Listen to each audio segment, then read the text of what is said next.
I'm Lily, a 32-year-old woman who believed in the warmth of love and the promise of a shared future.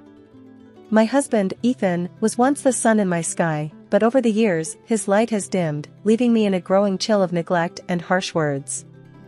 It started subtly, a missed dinner here, a harsh word there. But then it became our norm. His once tender glances turned cold, and his touches, which used to spark joy, became rare and perfunctory. One particularly cold evening, I was attempting to bridge the distance that had formed between us, setting up a nice dinner hoping to recapture some of our old warmth. "Ethan, dinner's ready," I called out, trying to inject some cheer into my voice. He walked in, his eyes scanning the table, not a flicker of appreciation in his gaze. "You know I don't like salmon," he muttered, his words clipped.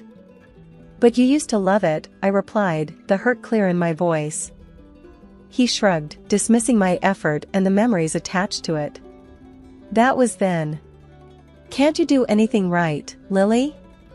His words stung, each one a reminder of how far we drifted. I bit my lip, holding back tears, as I watched him eat in silence, his indifference a stark contrast to the love-filled meals we once shared. After dinner, as I was cleaning up, the weight of his growing disdain and blame became too much to bear silently. "Why do you treat me this way, Ethan? What happened to us?" I asked, my voice barely above a whisper. He scoffed, standing up to leave the room. "Maybe if you weren't so barren, things would be different. You're just not enough, Lily. Not as a wife, not as a woman."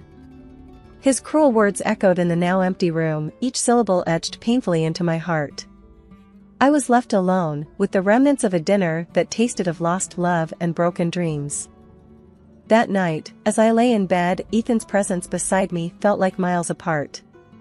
I turned away, my silent tears a testament to the cold shift that had taken over our lives. It was clear that I was alone in my pain, my longing for a child turned into a weapon of blame and shame. The next day, I confided in my diary, the only place I felt safe to express my deepest fears and sorrows. "He doesn't see me anymore, doesn't hear me. I'm just a shadow in my own home, a ghost of the woman I used to be." The evening of the family dinner arrived with a tension I could almost taste. Ethan's parents, Mary and George, had always treated me with kindness, a stark contrast to their son's recent coldness. As we gathered around the dining table, the air was filled with the clinking of cutlery and the simmering undercurrent of unspoken issues. George, ever the patriarch, raised his glass to toast. "To family," he declared with a warm smile. "To family," we echoed, our voices a chorus of varying emotions. As the dinner progressed, the conversation drifted to the topic I dreaded most, children. George, with his usual bluntness, broached the subject. "For years, Ethan, Lily. We were hoping for a grandchild to spoil by now." Ethan's mother, Mary, chimed in, her voice gentle yet firm. "Perhaps it's time to consider seeing a specialist. There could be many reasons for not conceiving, and it's best to understand them." I felt Ethan's gaze on me, his eyes like ice. "We know the reason, don't we, Lily? It's her," he said, his voice dripping with accusation. The words stung, more so under the concerned gaze of his parents. "It's not just about me, Ethan. It takes two, you know," I replied, my voice steady but my hands trembling under the table. Mary, with her medical background, sensed the tension. "Then it's settled. Both of you will go for a checkup. It's the only way to know for sure," she stated, a note of finality in her voice. Ethan laughed, a hollow sound that didn't reach his eyes. "Sure, we'll go. But we already know the answer, don't we?" Later that evening, as Ethan and I cleaned up in silence, the weight of the situation bore down on me. The idea of the medical examinations loomed large, a beacon of hope and a source of dread all at once. "Ethan," I started, breaking the silence, "I'm scared. What if there's really something wrong with me?" He didn't look at me, his focus on the dishes in the sink. "Then we'll know, won't we? Better than living in denial." His words were meant to be dismissive, but I caught the flicker of something else in his voice. "Fear?" Uncertainty? It was hard to tell. As I went to bed that night, the house felt colder than ever. The uncertainty of the coming days was a heavy blanket, smothering the last embers of warmth between us. Yet, despite everything, a part of me clung to the hope that the tests might lead to a solution, a way forward out of this stagnant bitterness. The days following our medical examinations were some of the longest of my life. As I awaited the results, my thoughts constantly circled back to what they might reveal, to the myriad of ways they could impact our already strained relationship. Ethan, however, seemed more irritable than anxious, his patience wearing thinner with each passing day. One afternoon, as I sat lost in thought, Ethan stormed into the room, his face twisted with annoyance. "Look at this place, Lily. It's a mess. You're so caught up in your own head, you've let the house go." Before I could respond, he grabbed my hand and practically dragged me into his office. "Start here. I want every surface clean, especially my desk. I can't work in this filth." His words stung, but I bit my tongue and began to clean, my motions mechanical as I tried to suppress the hurt and confusion swirling inside me. As I moved to dust his desk, my hand accidentally caught the edge of a folder, sending it tumbling to the floor, papers spilling out in a chaotic cascade. I knelt to gather them, apologizing under my breath, but as I started to put them back, my eyes caught on the contents. There were medical insurance papers, hospital receipts for childbirth, all paid for by Ethan. A name I didn't recognize, likely the mother, was listed, along with a date not too far in the past. The truth hit me like a physical blow. Ethan had a child with another woman. My heart pounded, a mix of shock, betrayal, and a deep, searing pain coursing through me. But I knew I couldn't confront him, not yet. I needed to be smart, to gather evidence and plan my next steps carefully. Once I was sure Ethan was occupied elsewhere, I quickly copied all the documents, my hands shaking as I worked. Each copy was a silent confirmation of the lies and deceit that had infiltrated our marriage, of the double life Ethan had been leading right under my nose. As I tucked the copies away in a safe place, a strange sense of calm settled over me. The hurt was still there, a dull, persistent ache, but it was now accompanied by a clarity of purpose. I wouldn't let Ethan get away with this betrayal. I would bide my time, wait for the right moment to reveal everything. For the rest of the day, I moved through the house like a shadow, performing my chores with a mechanical efficiency. Ethan remained oblivious, wrapped up in his own affairs, unaware of the storm brewing just beneath the surface. That night, as I lay in bed, Ethan's breathing steady and even beside me, I couldn't help but wonder how many other nights he'd shared with another, how many lies he'd told to cover his tracks. The pain was almost unbearable, but it was also a catalyst, transforming my sadness and despair into a quiet, burning resolve. I didn't know what the future would hold, but one thing was clear: I wouldn't be the silent, suffering wife any longer. I would confront Ethan, confront the truth, no matter how painful it might be. The wait for the examination results was still there, a looming question mark in our lives, but it was no longer the only thing defining my existence.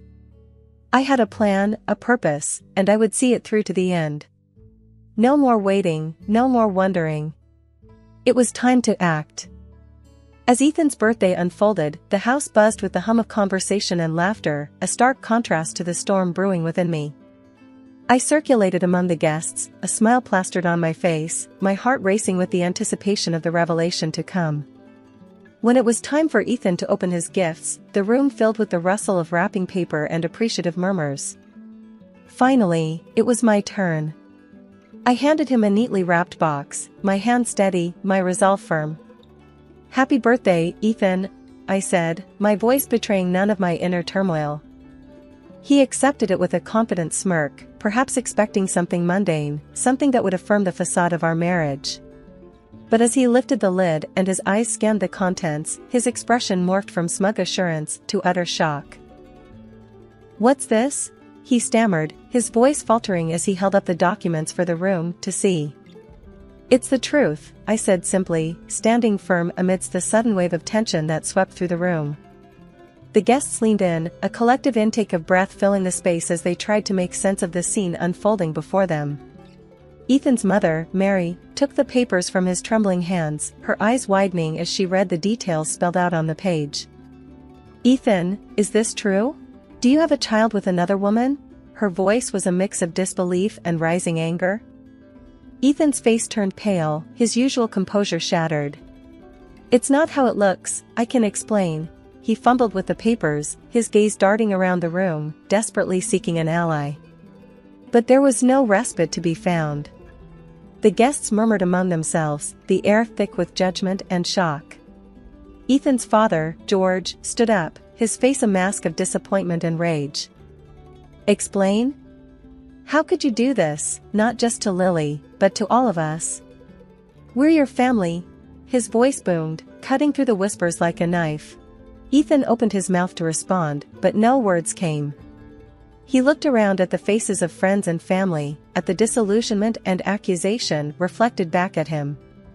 The room, once filled with the warmth of celebration, now felt cold, the air heavy with betrayal. I watched him, feeling a mixture of vindication and sorrow. "Everyone, I'm sorry you had to find out this way, but I thought it was time the truth came out," I said, addressing the room. The guests remained in place, the celebration forgotten, as the gravity of the situation settled upon us all. No one moved to leave, the shock of the revelation rooting them to the spot. The festive atmosphere had been irrevocably tainted, the joy of the occasion turned to ash. Ethan looked around, his eyes meeting mine, and in that moment, I saw the realization of the consequences of his actions dawn upon him. The room stayed silent, the tension palpable, as we all waited for what would come next. The revelation had been made, and now, there was no turning back. As the room's shock over the initial revelation began to settle, I knew it was time to deliver the final blow. Ethan, pale and shaken from the fallout of his exposed secrets, was still grasping at strangled threads of dignity when I stepped forward, holding another set of documents.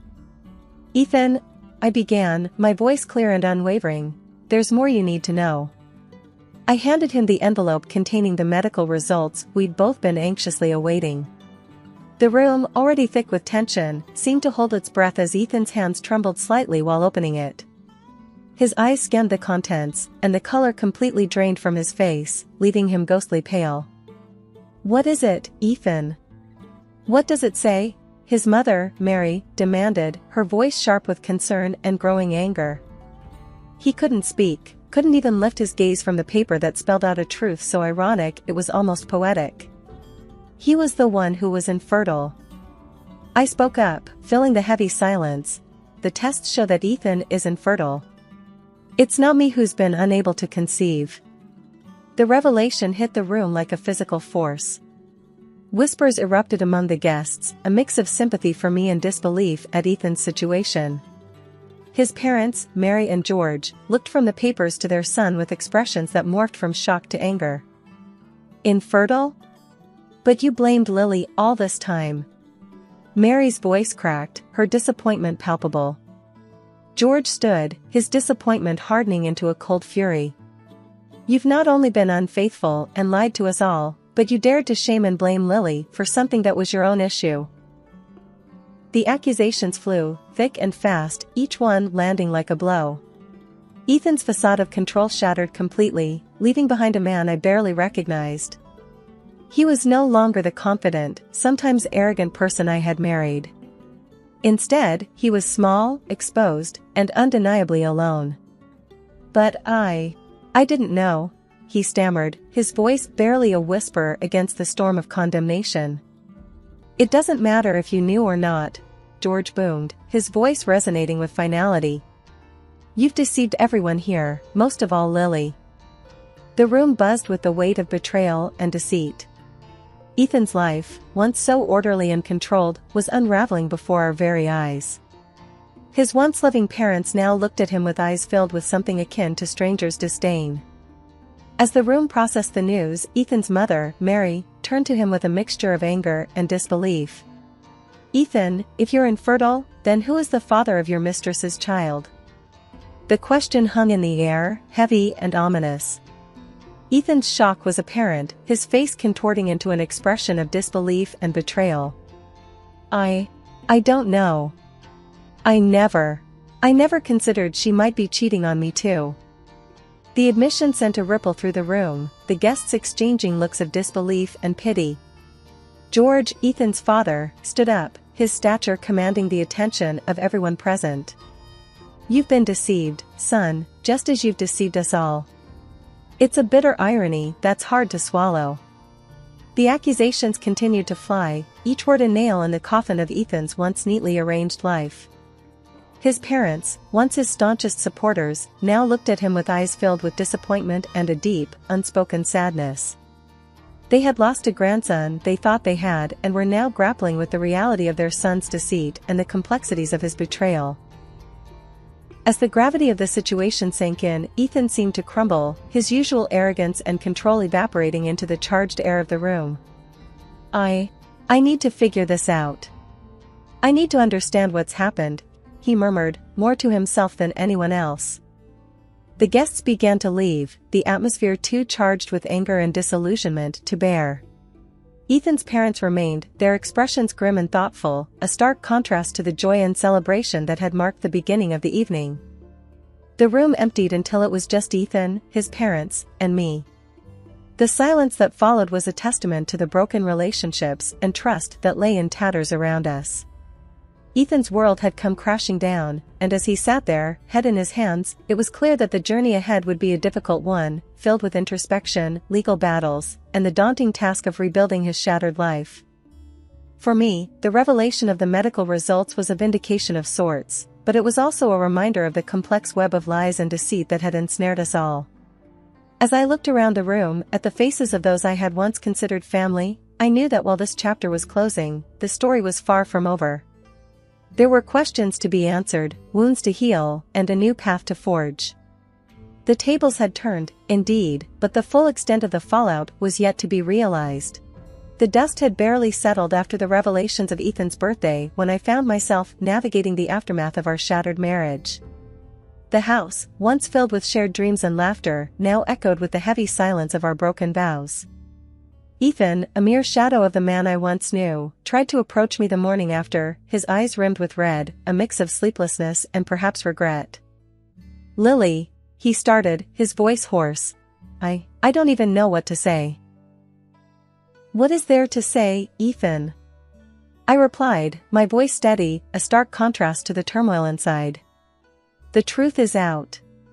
There's no taking it back." He ran a hand through his hair, a familiar gesture that now seemed foreign. "I know I've messed up, more than I can ever fix. But I was scared, Lily. Scared of what it meant to be infertile, to not be able to give us, what we wanted." I sighed, feeling the weight of his words, yet unable to fully comprehend the depth of his deceit. "Being scared doesn't excuse your actions, Ethan. You lied, you cheated, and you hurt everyone around you, especially me." He nodded, the fight seemingly gone from him. "I know.